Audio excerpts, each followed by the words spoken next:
elsewhere.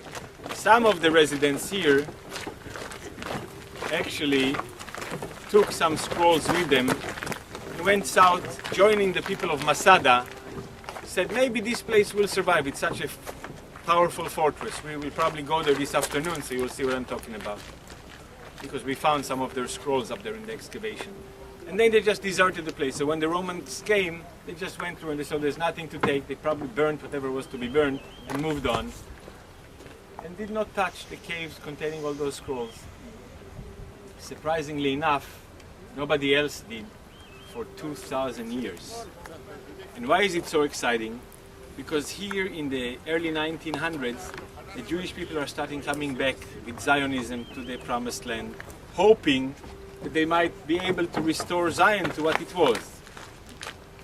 Now there is a lot of opposition in the land. All the local Palestinians, all the local Arabs were getting threatened. There are more and more Jews moving in. And they were saying that, all this crap that the Jewish people were living here before, it's a bunch of nonsense and it's not true and all that. But the United Nations was about to vote the division of the land. The Balfour Declaration was given about the state of the Jews will happen. And then, in the height of all this turmoil, where this area is actually very close to Jordan, a local Bedouin shepherd, and there are lots of those in these hills, went out with his flock for a day of grazing. Ending the day, he was going back home to his tent camp, and as he was leading his sheep, one of his animals wandered into a cave.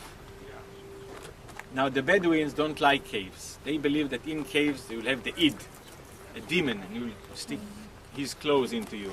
So they don't really like to go into caves. But the Bedouin boy is standing there saying, what do I scare more? Coming home to my daddy with less one sheep, or do I afraid more of the demon? He says, well, maybe I'll use a little technique here. So he picks a rock.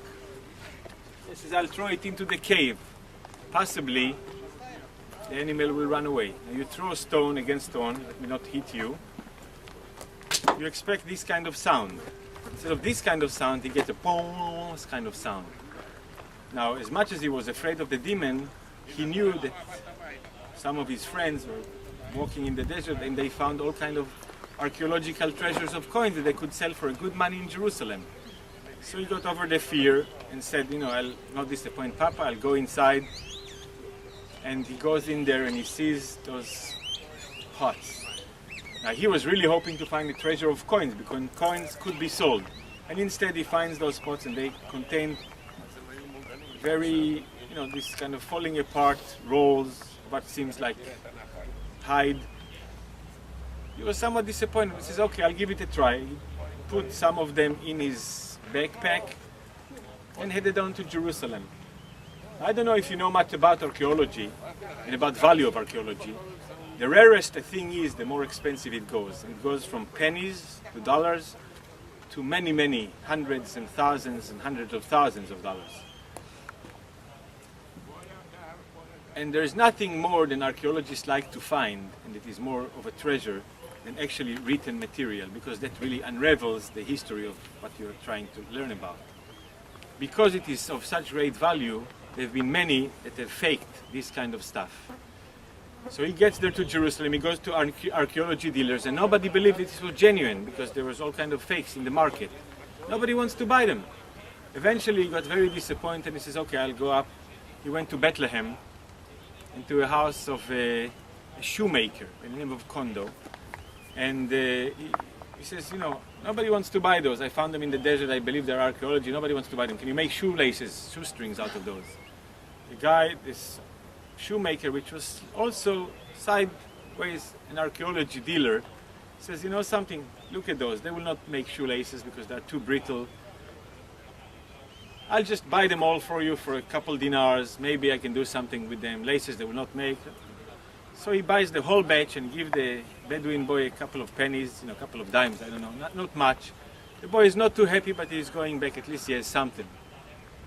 Kondo, he says, I'll wrap a few, put them in his basement, and a few others he packages and sends to some scholars in New York to see if they can find out if this is genuine, if it is worth anything. Now this country here is very small at the time, and rumors go out, somebody found scrolls in the Dead Sea. The rumor gets to the ears of an top Israeli archaeologist by the name of Sukenik. They decide that he's something he has to just find out what this is. So in the middle of all the turmoil, when to be Jews among the Arab is very risky, he dresses like a common Jew, Arab. He goes up a local Arab bus into Bethlehem and reaches Kondo and buys from him, for not too much because then nobody knows what it is, some of those scrolls. He goes back home and explores, and he gets really excited because he recognizes there that he has something that is the most unique he ever seen. He found Isaiah scrolls. Now until then, the Jewish people in our positions, we have a bound Bible that was 1,000 years old. It's called the Masoretic text. It was found in Syria. We call it in Hebrew Serech Aram Tzova, and it is on display in the museum in Jerusalem. And Sukenik explores that, and he sees that in his hands he has text that is 1,000 years earlier than that. And this is the most exciting archaeological finding ever. And I think it's still the most exciting archaeological finding that ever was found in the world. So everything is wonderful, and especially it was wonderful because in Isaiah scrolls there are so many prophecies concerning the return of the Jewish people to their land and the division of the land and what this land is ours. And we are trying to say to the world, hey, we have been here before. And many of them say, you're just making it up. And here he says, hey, look, 2,000 years ago we were here and we were told that we will be coming back.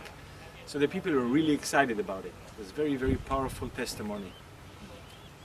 Then the state of Israel is being born, and those are reverently put in safekeeping. A few years later, in 1956, son-in-law of Sukenik, his name is Yigael Yadin, and he is also a top archaeologist in Israel. He's in New York on some official business, and the story goes that he sits in his breakfast table, scanning through the classified section of the New York Times, and he sees a little ad that makes his skin develop goosebumps. It says, for sale, Hebraic scrolls, Holy Land, Dead Sea region. Oh, well, I have to find out what this is all about. So he gives a call and most likely this was scrolls that were sent by the Kondo to New York to be explored, and there are some good few scrolls for sale. Problem is, you're talking about 1956, the price was $450,000. Now, $450,000 in 1956, it's a huge sum of money. It was a huge sum of money even for this 8-year-old government of Israel. But Yigael Yadin succeeds to convince the government, and they buy those scrolls. He brings them back, and this is how they decide eventually to build the Shrine of the Book, the museum in Jerusalem that contains scrolls and written material that was found in the region of the Judean desert. And it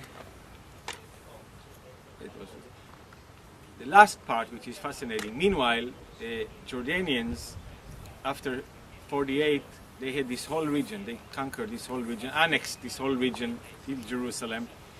And they knew about things that were found there. So they sent some archaeologists, and they started digging some of those caves.